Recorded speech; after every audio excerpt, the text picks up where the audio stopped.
दोस्तों, क्या आपने कभी खुद से यह सवाल किया है, क्या मैं वाकई खुश हूं? जरा सोचिए। आपके पास नौकरी है, घर है, परिवार है, लेकिन क्या दिल से मुस्कुराना अब भी वैसा ही है जैसे बचपन में था? आज हम बात करेंगे एक ऐसी किताब की जो आपको सिखाती है सच्ची खुशी का रास्ता। दलाई लामा की लिखी हुई यह किताब द आर्ट ऑफ हैप्पीनेस सिर्फ एक किताब नहीं, यह जीवन जीने की एक कला है। और इस कला को समझना मतलब अपने भीतर की शांति को पा लेना।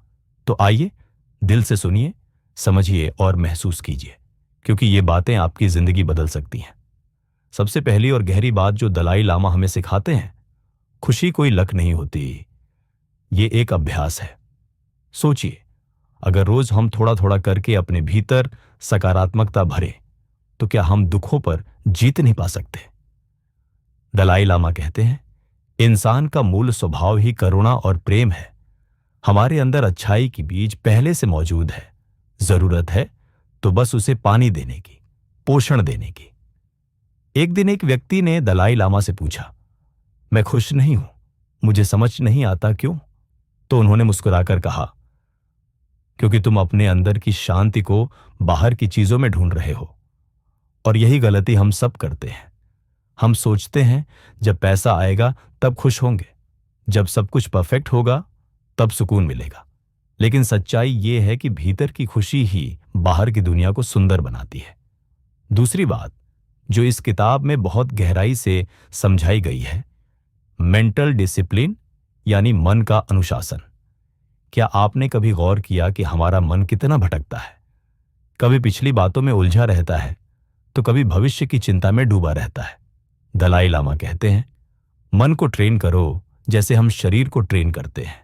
ध्यान, आत्मनिरीक्षण और विनम्रता, ये 3 शक्तिशाली साधन हैं जिनसे आप अपने मन को स्थिर कर सकते हैं। सोचिए, अगर हम दिन में सिर्फ 10 मिनट भी शांति से बैठें तो अंदर की हलचल कितनी कम हो सकती है। तीसरी सीख, करुणा यानी कंपैशन, यही असली ताकत है। दलाई लामा कहते हैं, जब हम दूसरों के दुख को अपना समझते हैं तभी हम इंसान कहलाते हैं। दूसरों के लिए अच्छा सोचिए, उनका भला चाहिए। यह भावना खुद आपके जीवन में सुख और ऊर्जा लेकर आएगी। तो अगली बार जब कोई आपको गुस्सा दिलाए तो रुकिए, गहरी सांस लीजिए और सोचिए, क्या यह इंसान अंदर से परेशान है? यह नजरिया आपकी प्रतिक्रिया को बदल देगा। चौथी बात, एक्सपेक्टेशन ही दुख की जड़ है। हम अक्सर दूसरों से उम्मीदें लगाते हैं कि वो हमें समझें, प्यार करें, हमारे मुताबिक चलें, और जब ऐसा नहीं होता तो दिल टूटता है।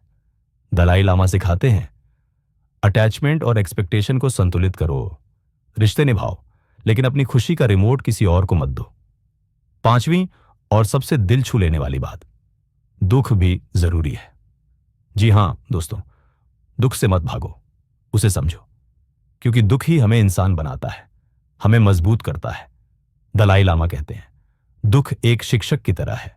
वो हमें सिखाता है सहनशीलता, धैर्य और करुणा। अगर आपने कभी दिल से कुछ खोया हो तो आप दूसरों का दर्द ज्यादा अच्छे से समझते हैं। छठी सीख, खुशी कोई गंतव्य नहीं, एक यात्रा है। हर दिन हर छोटी बात में खुशी खोजिए। चाय की एक प्याली में, मां की हंसी में, सूरज की रोशनी में। जब हम अभी में जीना सीख जाते हैं तो बीते कल और आने वाले कल की चिंता गायब हो जाती है। और याद रखिए, खुश रहने का मतलब ये नहीं कि सब कुछ परफेक्ट है, बल्कि ये कि आपने अपूर्णता में भी सुंदरता देख ली है। अब इन सभी बातों का सार अगर एक लाइन में कहें तो इनर पीस ही आउटर हैप्पीनेस का फाउंडेशन है। तो दोस्तों, क्या आप तैयार हैं अपनी जिंदगी को नए नजरिए से देखने के लिए? क्या आप वाकई खुश रहना चाहते हैं, ना सिर्फ ऊपर से बल्कि भीतर से? तो आज से इस किताब की एक बात को अपने जीवन में उतारिए। छोटी शुरुआत कीजिए, एक विचार, एक अभ्यास, एक भावना, और देखिए कैसे आपकी दुनिया बदलती है। अंत में एक विनम्र अनुरोध, अगर आपको यह ऑडियो बुक सारांश पसंद आया हो तो लाइक जरूर कीजिए। कमेंट में बताइए आपको कौन सी बात सबसे ज्यादा छू गई।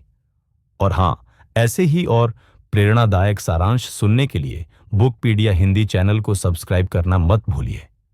याद रखिए, खुशी कोई रहस्य नहीं है, ये एक निर्णय है और आप आज वो निर्णय ले सकते हैं। धन्यवाद। आपका मित्र अभिषेक।